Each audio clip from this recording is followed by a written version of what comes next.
Il pleuvait comme si le ciel voulait laver la disgrâce.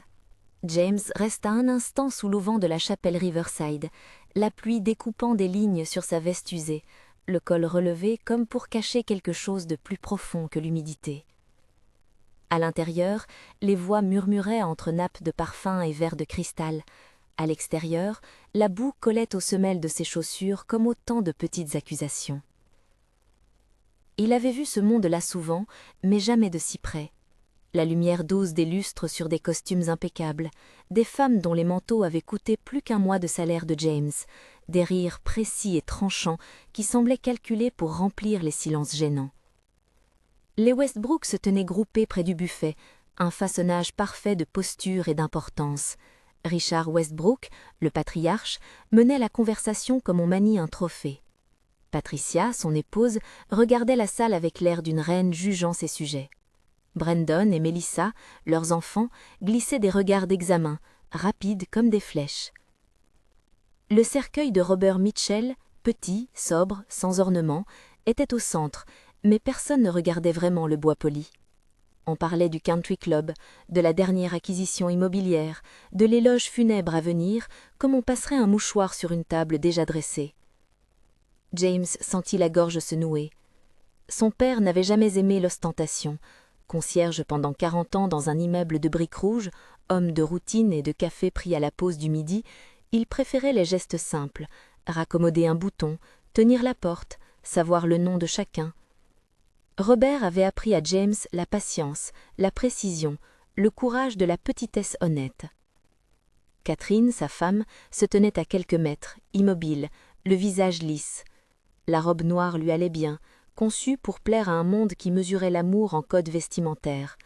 James voyait parfois dans ses yeux ce qu'il appelait autrefois des promesses, des petites flammes d'insouciance, d'un humour partagé au milieu des bitures de la vie quotidienne. Ces flammes s'étaient amenuisées au fil des années, consumées par des silences polis, par des phrases que Catherine n'avait jamais osé adresser à son propre clan. L'avocat de la famille, Marcus Taunton, prit la parole. Sa voix était mesurée, impeccable, la prononciation d'un homme qui avait appris à peser chaque syllabe. Il lut le testament avec la lenteur solennelle d'un prêtre énonçant des lois anciennes. James se rappela mot par mot la trace de ce papier, la signature, la petite croix tremblée de Robert. Il écouta les chiffres, d'abord comme un bruit lointain, puis la réalité le frappa. Robert Mitchell laissait à son fils 74 millions de dollars. Un silence se fit. Les couverts cessèrent de toucher leurs assiettes, un bruit d'air qu'on aspire quand le monde vient de se modifier. James sentit une main froide l'effleurer. Catherine, peut-être, ou quelqu'un d'autre. À côté, la famille Westbrook échangea un regard. Richard haussa les sourcils, puis porta son verre à ses lèvres comme si l'on servait ici une curiosité irrésistible. Patricia jeta un rapide coup d'œil, presque condescendant, 20 secondes de compréhension, puis le masque. Mais Marcus n'avait pas fini. Il déroula d'autres lignes, plus étranges, plus précises. Le testament comprenait une condition, Robert Mitchell n'aimait pas les non-dits. Il avait laissé une liste de 127 enregistrements, des fichiers audio, des conversations, des repas de famille, des soirées de Noël, couvrant plusieurs années. Chacun d'eux documentait selon lui l'attitude répétée d'un groupe précis. L'humiliation subtile, la dérision disciplinée, la façon dont on savait blesser en public et s'excuser en coulisses. La clause était nette. James disposait de 6 mois pour écouter l'intégralité de ces enregistrements. Après l'écoute, il devait notifier son choix, accepter l'héritage sous les termes établis ou renoncer. Marcus expliqua encore qu'un dispositif de fiducie serait activé dans l'un ou l'autre cas et que les modalités seules étaient précisées dans le document, mais il ne sut ou ne voulut pas entrer dans des détails légaux qui auraient transformé la salle en tribunal. Ce qui comptait, ce soir-là, ce n'était pas l'argent en lui-même, c'était la mécanique. 127 fichiers, 6 mois, une décision intime imposée comme une épreuve publique. La vérité n'était plus une confidence, elle se présentait en tant que preuve, rangée et prête à être jouée. On aurait cru que l'annonce mettrait fin aux conversations gênées. Au contraire, elle les transforma en murmures plus précis. Terrain de spéculation. Que va-t-il faire? S'il accepte, pourra-t-il pardonner? Et si c'est une embrouille? Le plus douloureux pour James n'était pas le spectacle des conjectures, c'était le regard de Catherine, ou plutôt son absence de regard.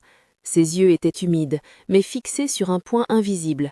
Elle ne le voyait pas vraiment, pas comme autrefois. Au retour chez eux, dans un appartement modeste au-dessus d'une boutique de fleurs, James posa le testament plié sur la table de la cuisine comme on poserait un objet dangereux. La télé se déroulait d'un écran à l'autre, indifférente. En ouvrant la boîte que Marcus lui avait donnée, il trouva une clé USB logée dans un écrin, un petit lecteur portable, 2 paires d'écouteurs neufs et une feuille écrite au stylo par son père. « Écoute, choisis, fais ton choix avec la tête et le cœur. R. » Les mots semblaient écrits sur du papier très mince, comme si la main de Robert avait voulu confier à la fois une émotion et une instruction. James s'assit à la table, la lumière froide de la cuisine sur les manuscrits, la pluie contre la fenêtre, et mit la première paire d'écouteurs. La première heure fut comme un coup porté contre un mur qu'il avait construit toute sa vie. Les voix étaient capturées, parfois de façon directe, rires étouffés, conversations à voix basse, phrases jetées comme des cailloux. D'autres enregistrements étaient des bruits de fond, la vaisselle, un chandail froissé, un toast. On y entendait surtout ces petites phrases qui, mises bout à bout, formaient une texture d'hostilité. Des remarques sur l'origine modeste de James, des sous-entendus sur son éducation, des appréciations déguisées en conseils. Il faudrait qu'il apprenne à se tenir, ce serait mieux s'il comprenait sa place, c'est pour son bien qu'on lui montre. Parfois, la voix de Richard dominait, sèche et directive. Parfois, c'était un rire féminin, aigu, qui cisaillait, laissant des pièces minuscules de mépris. James répéta la première piste 2 fois, comme pour s'assurer que ses oreilles ne le trompaient pas. Pourtant, aucune interprétation hésitante n'aurait changé l'essentiel.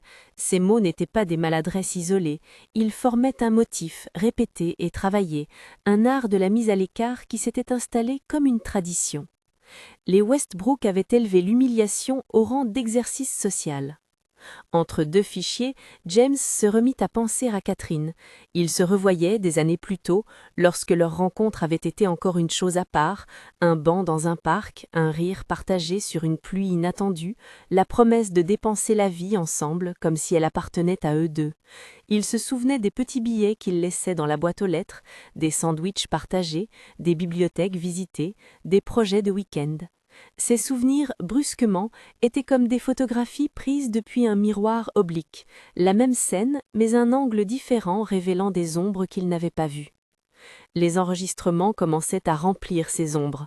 Un Noël, un baiser volé dans la cuisine de la maison des Westbrook, la voix d'un cousin commentant le costume de James, une voix de femme gloussant. À Thanksgiving, une plaisanterie sur le bon sens de rester humble. Chaque fichier tordait doucement un souvenir jusqu'à le rendre méconnaissable. James avait longtemps rationalisé, ils ne savent pas mieux faire. Il avait cru, surtout, que Catherine pourrait faire front avec lui quand l'épreuve se présenterait. Mais les fichiers montraient autre chose, non seulement la cruauté, mais l'acceptation de Catherine, des silences, des haussements de tête, parfois même un rire précautionneux. Les mots de son père griffonnés sur la feuille revenaient. « Écoute, choisis ». Les fichiers n'étaient pas là pour le rendre plus riche, ils étaient là pour libérer une vérité suffisamment lourde pour obliger un choix.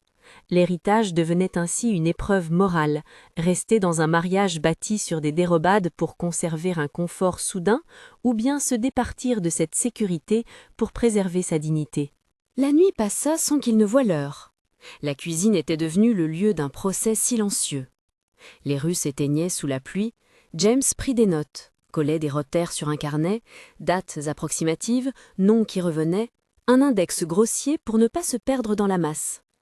Certaines pistes n'étaient que des secondes, d'autres s'étiraient, montrant des habitudes, des rituels d'humiliation. Il se surprit à entendre, parfois, des nuances d'affection sincère dans la voix de certains membres de la famille, une confession qui n'excusait rien, mais complexifiait le paysage moral. C'était précisément ce qu'il détestait, et ce qui lui prenait le plus de temps à intégrer, il n'y avait pas seulement des bourreaux, il y avait des êtres qui, en se conformant, rendaient l'ensemble possible. La première semaine menaçait de l'engloutir. Au lycée, il tentait de maintenir la façade. Correction de copies, sourire pour ses élèves, explication de la Révolution française comme si le monde ne lui avait pas donné un autre combat. La salle de classe était un sanctuaire temporaire.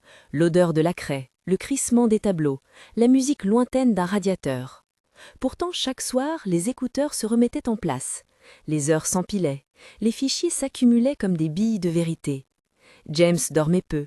Entre deux lectures, il revoyait les moments où Catherine avait choisi la paix plutôt que la franchise, lorsque le regard des Westbrook se profilait plus menaçant que sa propre voix. Un soir, il tomba sur un enregistrement qui le prit au dépourvu. Ce n'était pas une moquerie ouverte, c'était une conversation après dîner, la voix de quelqu'un qui préparait une blague juste avant de la lancer.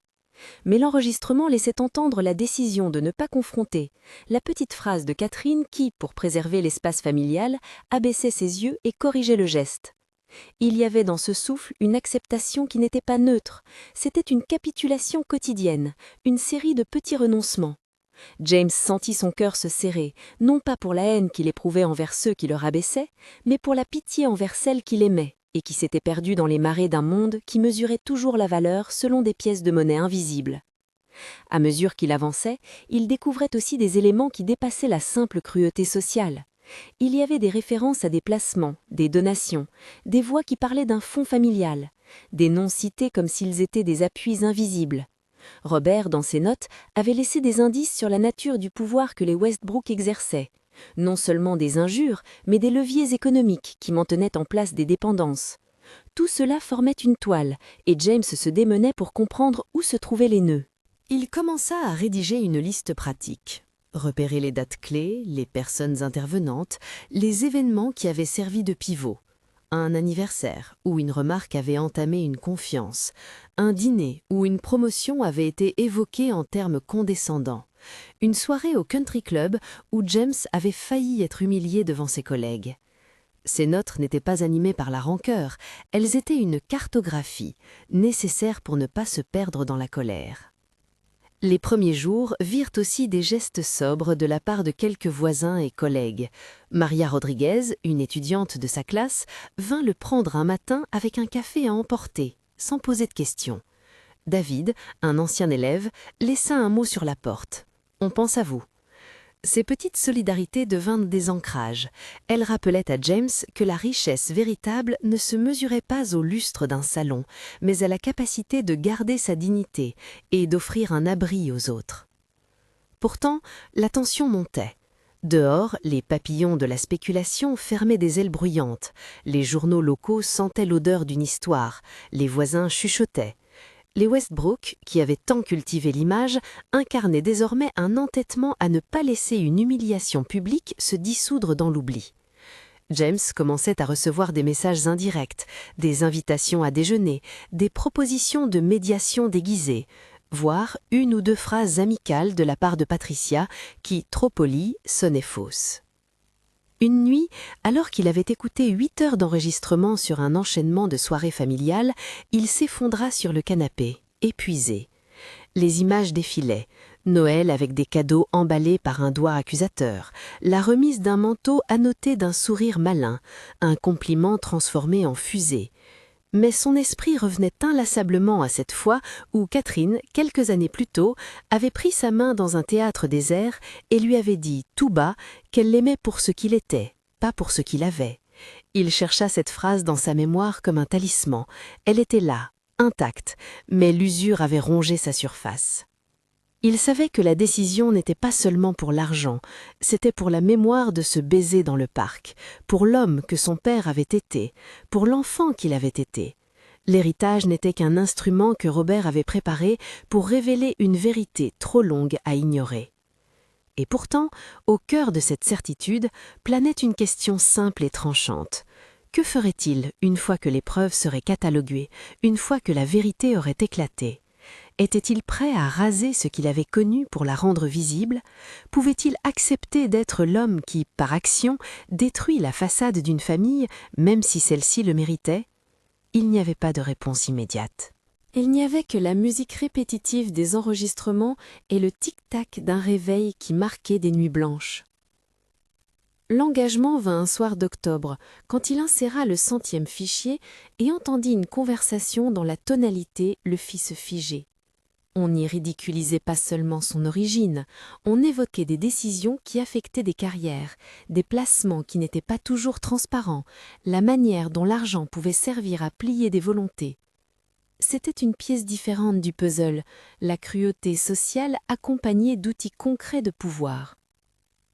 La révélation ne l'aveugla pas d'un coup, elle lui donna une ossature. Robert n'avait pas laissé ses enregistrements pour le plaisir de la vengeance, il les avait laissés comme un scalpel, pour couper la gangrène d'un système. James ressentit une responsabilité étrange et lourde, il n'était pas un homme d'affaires, il était professeur. Son instinct ne fut ni la jubilation ni la ruine, ce fut l'organisation. Il prit une décision ce soir-là, une décision de méthode plutôt que de colère. Il terminerait l'écoute. Chaque témoignage devait être entendu, chaque date cochée, chaque voix identifiée. Il préparerait un dossier propre, soigneux, parce que la vérité, quand elle est présentée sans exagération, a une force que la vengeance n'a jamais. Il ne s'agissait pas de servir la rancœur, il s'agissait de rendre la situation intelligible au monde et d'avoir lui aussi la liberté de choisir en connaissance de cause. Avant d'éteindre la lumière, il écrivit sur une feuille « Écoutez jusqu'au bout, décidez en conscience ». Puis il la glissa sous le lecteur. La maison sembla reprendre son souffle. Si vous aimez les récits où la vérité bouleverse des mondes établis, abonnez-vous pour d'autres histoires de révélation et de justice humaine. Les jours suivants furent une discipline. James se transforma en archiviste de sa vie. Il copia les fichiers sur un disque dur, créa des dossiers, nota les durées, les intervenants. Il rangea les moments selon leur intensité émotionnelle et selon leur valeur probante, ceux qui montraient un schéma répétitif, ceux qui suggéraient une captation d'informations financières, ceux qui laissaient voir la complicité silencieuse de certains. Chaque écoute le rapprochait d'une compréhension plus vaste.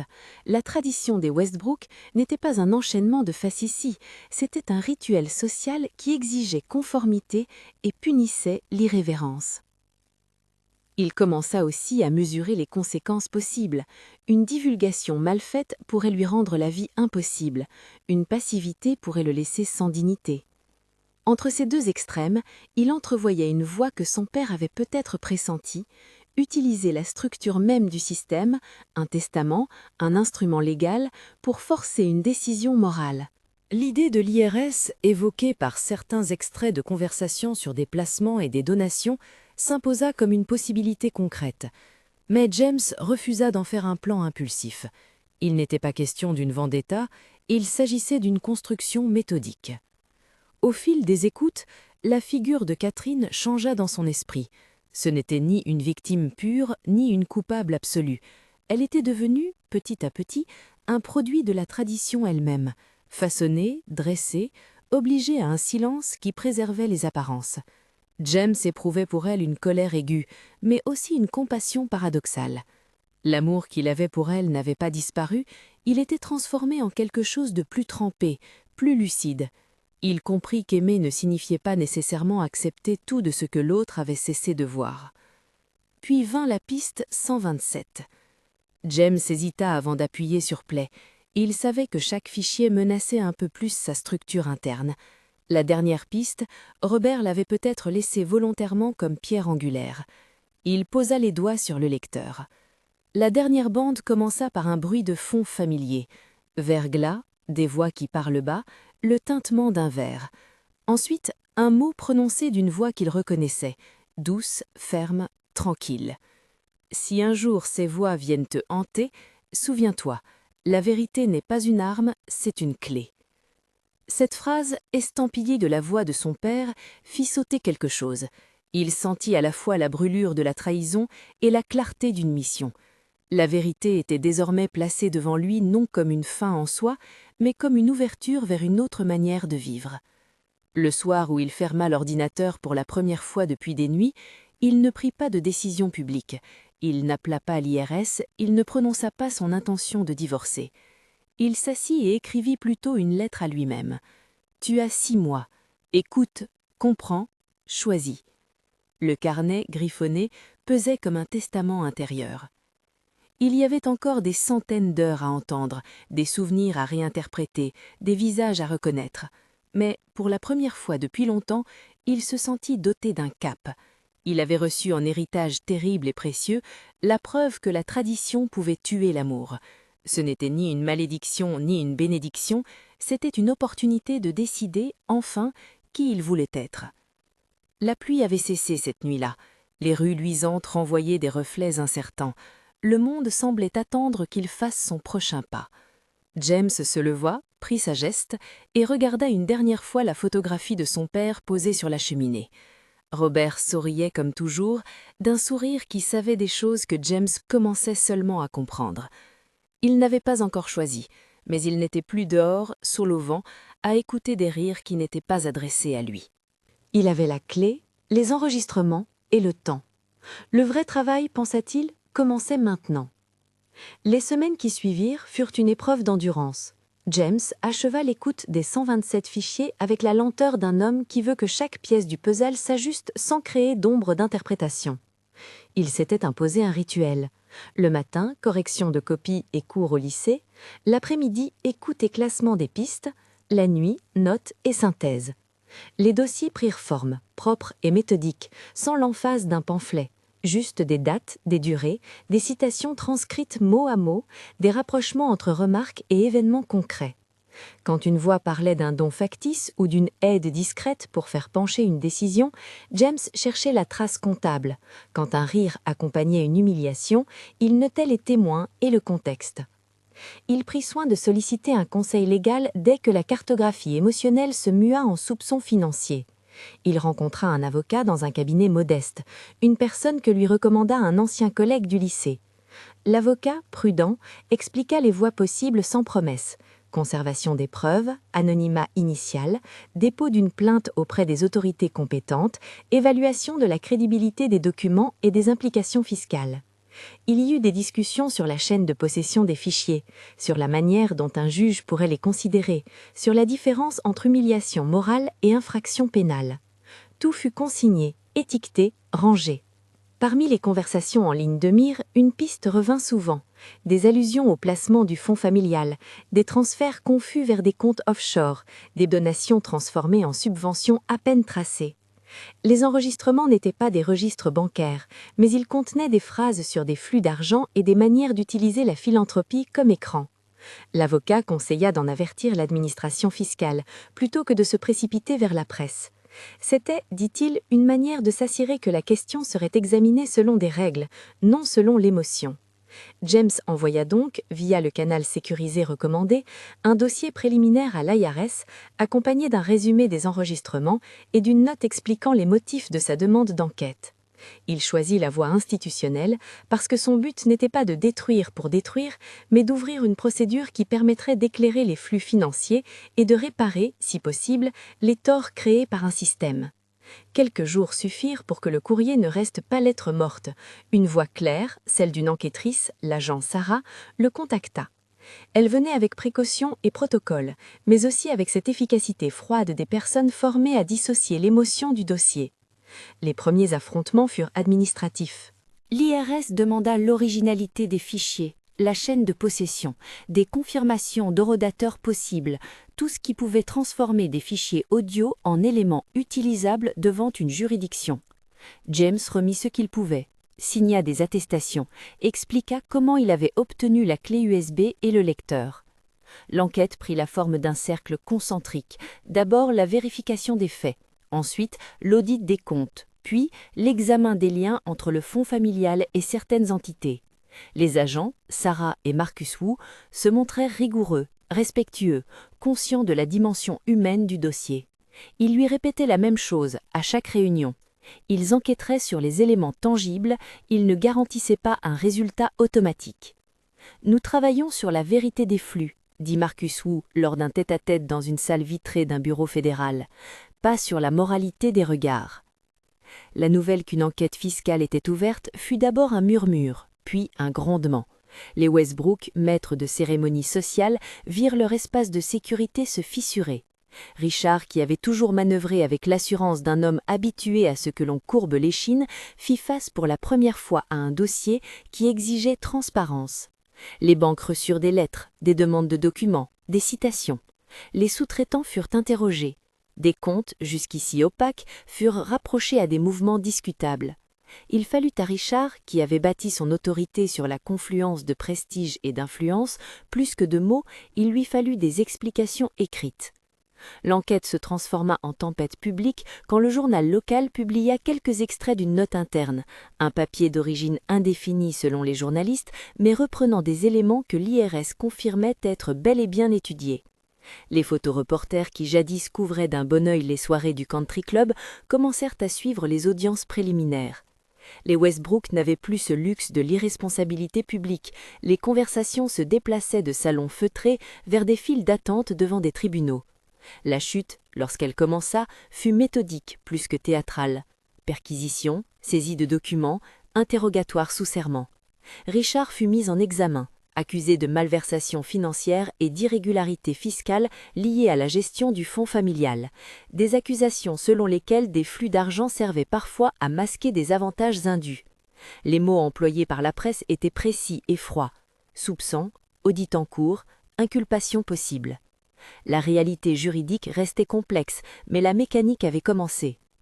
Brandon, qui gérait une portion du fonds et un instrument d'investissement pour des amis, vit son carnet de commandes fondre sous suspicion. Les partenaires se retirèrent, les comptes furent gelés dans l'attente des vérifications. Les placements promis s'évanouirent. Le fonds, basé largement sur la confiance et non sur une transparence stricte, s'effondra, entraînant la réputation et une partie de la fortune qui le rendait puissant. Mélissa dut faire face à une série d'annonces gênantes au sein des cercles où elle s'affichait avec des sourires professionnels. Invitations annulées, contrats mis en suspens, regards qui pesaient comme des verdicts avant l'heure. James ne jubilait pas. Les gros titres le suivaient, mais il sentait le poids humain derrière chaque ligne. Des employés qui perdaient des postes, des prestataires inquiets pour leurs factures, des enfants privés de la stabilité entretenue par des salaires qui, parfois, dépendaient de la réputation des Westbrook. Le principe moral qui le guidait n'avait jamais été la humiliation publique comme fin en soi. Il voulait que les leviers de pouvoir soient rendus transparents pour éviter qu'ils ne continuent de blesser silencieusement. Pendant l'enquête, Marcus Thornton, l'avocat qui avait lu le testament lors des funérailles, adopta un rôle complexe. Il conserva la posture de l'homme d'affaires. Il protégeait ses clients avec la même politesse implacable qu'il montrait à un tribunal. Mais il y eut des moments où la façade se lézarda, où la fatigue passa sur son visage comme une brume. Lors d'un échange direct, il vint voir James, non plus pour se moquer ni pour jouer le grand seigneur, mais pour évaluer la portée des enregistrements. « Votre père a organisé une opération qui peut faire plus qu'énoncer des vérités », dit-il d'une voix plus basse que d'habitude. « Il a déclenché un mécanisme qui peut aboutir à de vraies questions sur l'usage des fonds. » Marcus garda néanmoins une distance professionnelle. Il n'était pas de ceux qui allaient faciliter la vengeance personnelle. Les audiences débutèrent, les avocats plaidèrent, les témoins comparurent. James eut à expliquer calmement comment il avait obtenu les enregistrements, ce que ceux-ci montraient et pourquoi il avait choisi la voie administrative plutôt que la médiatisation immédiate. Il parla sans éclat, mais avec une fermeté tranquille. Il n'était pas l'homme qui souhaitait la ruine des autres. Il avait voulu rendre le dossier visible aux autorités compétentes pour que la justice, si elle devait se manifester, le fasse selon les règles. Son témoignage, posé et humain, frappa par contraste avec le vernis que la famille Westbrook avait toujours entretenu. Quand Richard fut arrêté, une première fois dans l'histoire sociale que James connaissait, il n'y eut pas de confetti. La détention, les contrôles judiciaires et les mises en examen eurent cette couleur administrative qui, paradoxalement, rendait le tout plus cruel. L'homme qui riait au dîner devant les insultes voilées se trouva soudain sous les méons d'une cellule d'interrogatoire. Les chaînes humaines autour de lui se délitèrent. Des gens qui avaient bâti des carrières sur l'éclat de la marque familiale cherchèrent à se dissocier. Certains pleurèrent, d'autres firent appel à des conseillers en communication. Les Westbrook perdirent le monopole du récit. Pendant ce temps, la fiducie mentionnée par le testament s'ouvrit dans le cadre prévu par Robert.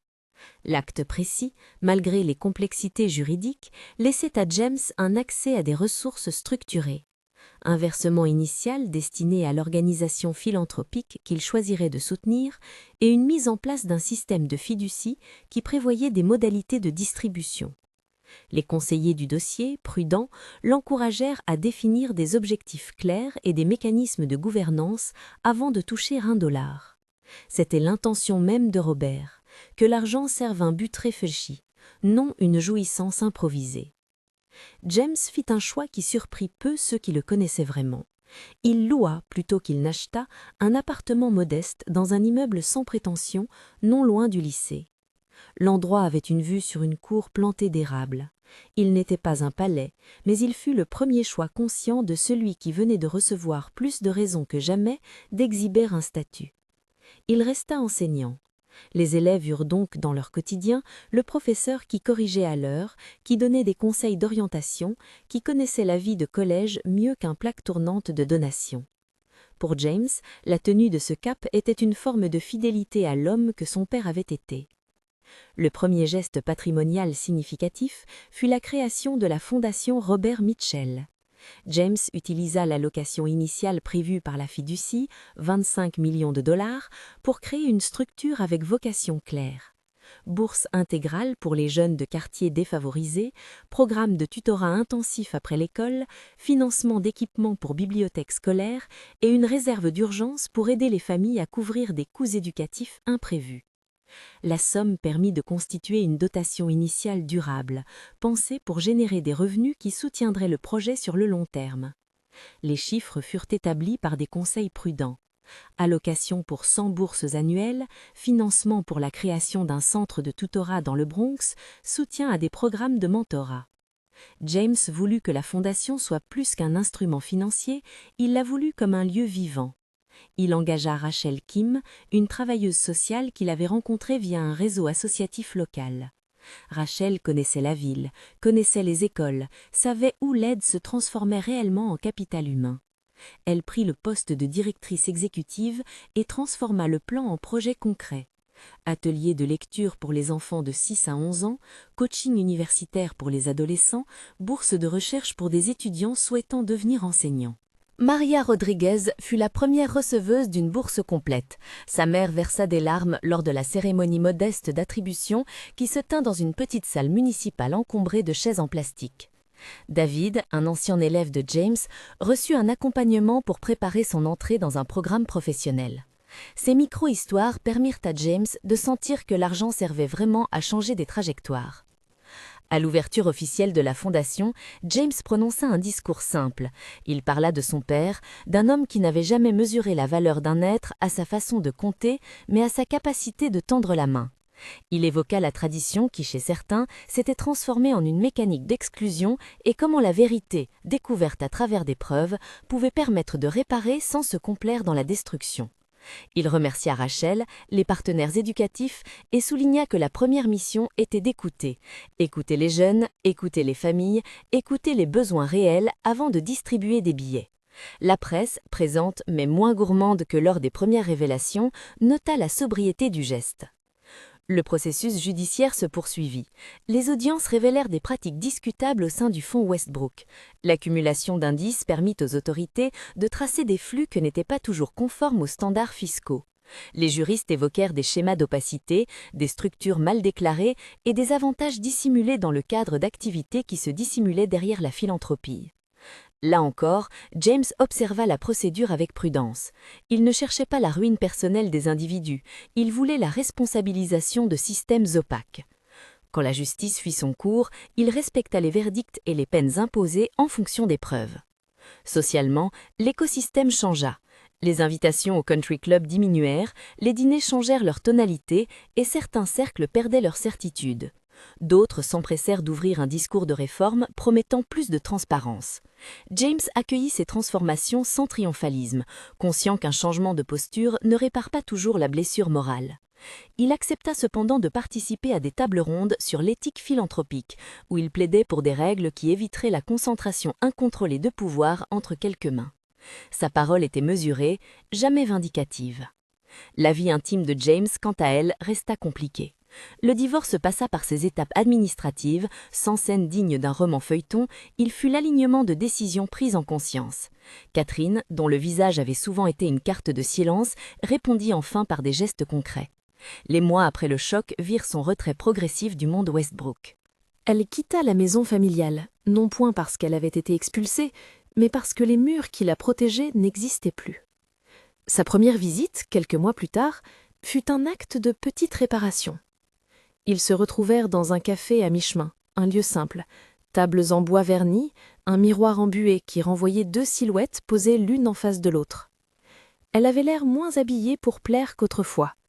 Son manteau, bien que soigné, semblait avoir perdu la rigidité des tenues destinées à imposer. Elle avait un petit paquet, puis retira de l'enveloppe un chèque, 15 000 $. La somme, modeste face aux millions en jeu, était proportionnée à sa réalité. « Ce n'est pas une tentative d'acheter le passé, dit-elle d'une voix qui tremblait. C'est pour les cours de Maria, si elle peut en profiter, ou pour le centre de tutorat. » Sa main se tendit, l'enveloppe trembla. James sentit à la fois l'élan archaïque de la pitié et la nécessité d'un geste qui ait du sens. Il accepta l'enveloppe, non sans un temps de pause qui sembla contenir plus qu'un calcul. Il accepta l'argent pour la destination indiquée, non pour effacer les années de silence. Il lui expliqua que la fondation accepterait la somme et la destinerait, conformément à son souhait, à un programme spécifique. C'était un compromis moral, reconnaître la tentative d'un geste humble tout en refusant le retour à une intimité où les anciennes blessures resteraient non réglées. Catherine pleura silencieusement. James resta digné, ni accusateur ni conciliant. Leur séparation fut respectée. Il y eut des tentatives, des consultations, des messages envoyés tard dans la nuit, des rendez-vous qui n'aboutirent pas. Parfois, Catherine vint aux événements de la Fondation, ou envoya un mot pour féliciter une boursière. Ce n'était pas une réconciliation totale, mais une transformation. Elle n'était plus complice silencieuse d'une tradition destructrice. Ce changement, inachevé et fragile, suffisait pour que James soit prêt à ne pas la condamner à jamais. Il comprit qu'on pouvait changer graduellement, et que la rédemption, si elle existe, n'est jamais totale. La Fondation prit de l'ampleur. Rachel mit en place un programme pilote de tutorat qui permit de faire monter en compétences une trentaine d'enfants dès la première année. Les résultats furent visibles. Des notes qui remontent, des jeunes qui découvrent la possibilité d'un diplôme universitaire, des parents qui, pour la première fois, ont l'impression que l'éducation de leurs enfants peut être soutenue autrement que par des discours. Maria obtint une allocation pour ses études. David entra dans un programme technique qui promit d'autres trajectoires. Les histoires se multiplièrent, chacune petite, chacune significative. James continua parallèlement d'enseigner. Ces journées restaient marquées par la correction, par l'attention portée à des adolescents qui ne savaient parfois pas mesurer la portée de leur choix. L'enseignement lui donnait une encre. À la maison, il n'accumula pas d'objets fastueux. Il conserva l'horloge de son père, sa vieille cafetière et un petit coin où il conservait les manuscrits des enregistrements, désormais archivés et numérisés pour la Fondation, dans un coffre sécurisé. Il accepta aussi d'être un témoin dans des échanges publics sur la philanthropie. Il écrivit des notes, donna des interviews mesurées. Il parlait toujours de la tradition familiale qui avait détruit ce qu'il appelait le premier amour, non pour en faire un spectacle, mais pour en tirer une leçon. Les systèmes d'exclusion peuvent se nourrir d'habitudes et de silence, et la vérité, si elle surgit, peut ouvrir la possibilité d'un autre futur. Il fut confronté plusieurs fois à la question que tout le monde se posait. Que ressentait-il face à l'effondrement social et financier des Westbrook? James répondait sans agressivité. Il y a une différence entre justice et vengeance. Il voyait des familles se briser, des employés inquiets, des enfants qui perdaient le confort matériel. Il ne se réjouissait pas de ces pertes. Sa satisfaction était de voir des mécanismes contrôlés plutôt que l'abus silencieux et quotidien de l'autrefois. Il n'y avait pas de champagne pour célébrer la chute. Il y avait des réunions, des plans de reprise pour les personnes impactées, des tentatives pour isoler la faute systémique de la personne elle-même. La presse chercha des images sensationnelles.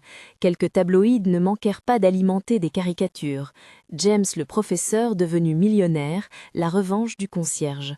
James ne répondit pas aux provocations. Il laissa la fondation parler par ses actes. Chaque bourse donnée, chaque atelier mené, chaque étudiant aidé constituait une réponse plus forte que n'importe quelle manchette. Il y eut aussi des moments de doute, inévitables. Après une audience éprouvante, il rentra un soir et se tint devant l'horloge de Robert. Il pensa à la culpabilité qu'on lui prêtait parfois. « Tu as tout pris », lui disait-on d'une voix plus douce, « et les autres ont payé. » Il savait que le monde n'était pas binaire. Il savait que la réparation aurait un prix et que la justice pouvait être lente et imparfaite. Il accepta cette tension comme un élément constitutif du choix qu'il avait fait. La vie, au fil du temps, reconstruit ses propres gestes. James prit l'habitude, certains samedis matins, d'organiser des séances de tutorat gratuites dans une salle de la Fondation. Il préparait à la cafetière, rangeait des tables, accueillait des enfants avec la même patience qu'il mettait à corriger un devoir. Sa présence à ses ateliers n'avait rien d'une posture philanthropique, elle était la continuité de sa vie. Il savait qu'enseigner était la manière la plus évidente de rester lucide. À l'occasion d'une remise de bourse, il rencontra un ancien camarade d'enfance qui le regarda avec étonnement. « Tu n'as pas changé de maison ?» observa-t-il. James sourit. « Non, » répondit-il, « j'ai juste plus de liberté pour choisir comment dépenser mon temps. » Il mesurait la richesse différemment désormais, pas comme un étalage, mais comme un champ d'action utile.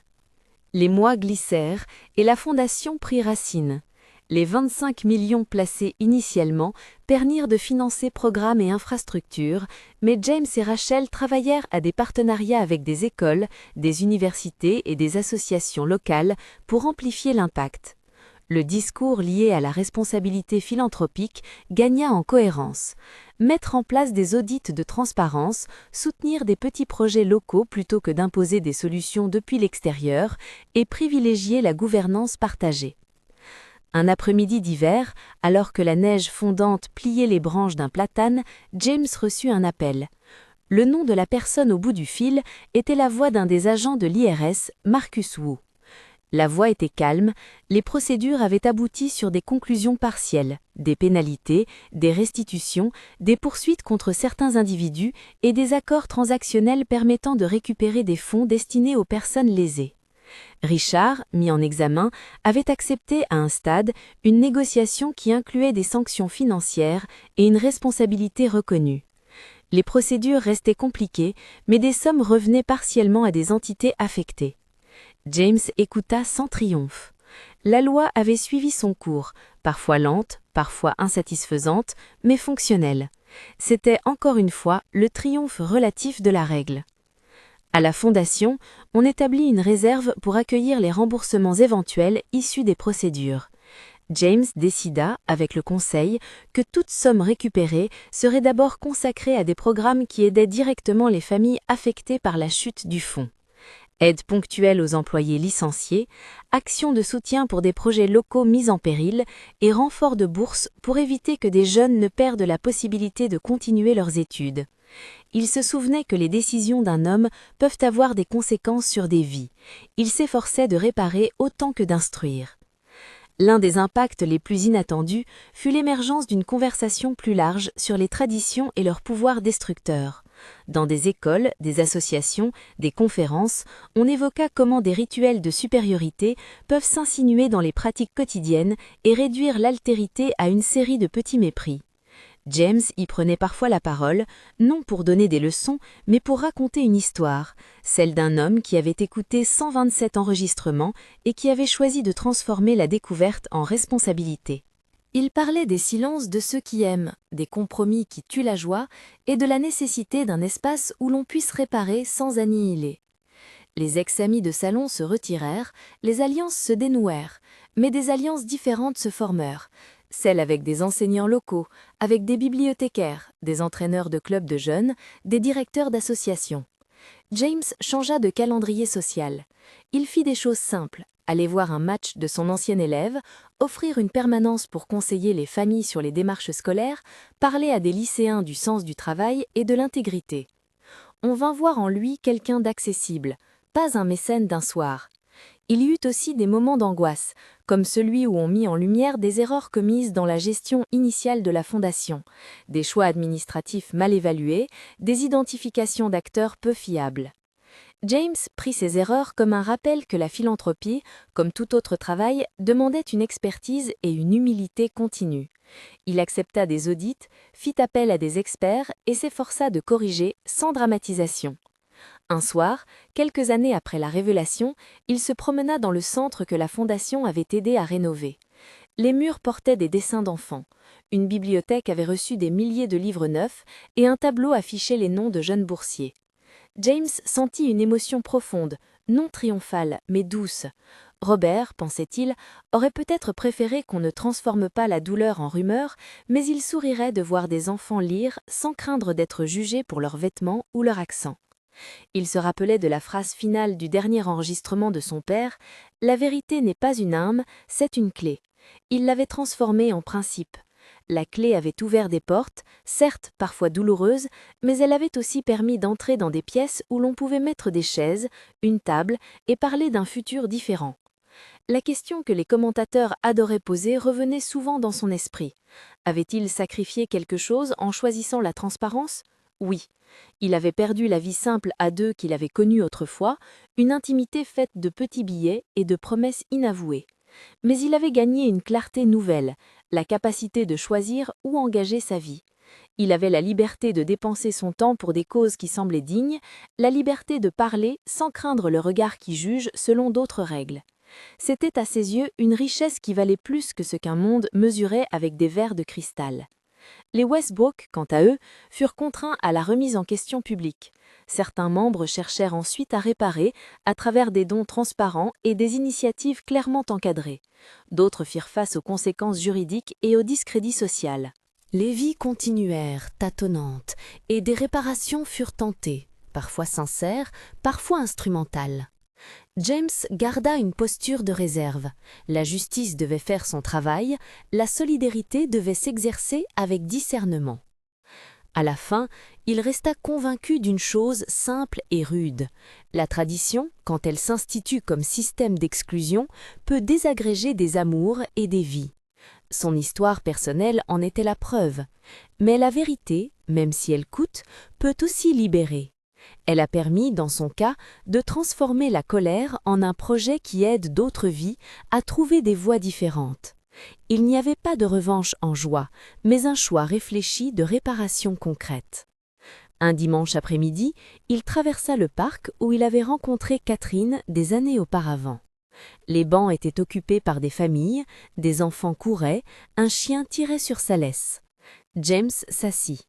Il regarda la lumière jouer sur les feuilles et pensa à son père, à la dernière ligne de son testament, à la phrase inscrite sur le papier froissé. « Écoute, choisis, fais ton choix avec la tête et le cœur. » Il sentit qu'il avait répondu à cet appel en gardant la tête froide et le cœur ouvert, sans haine, mais avec une détermination tranquille.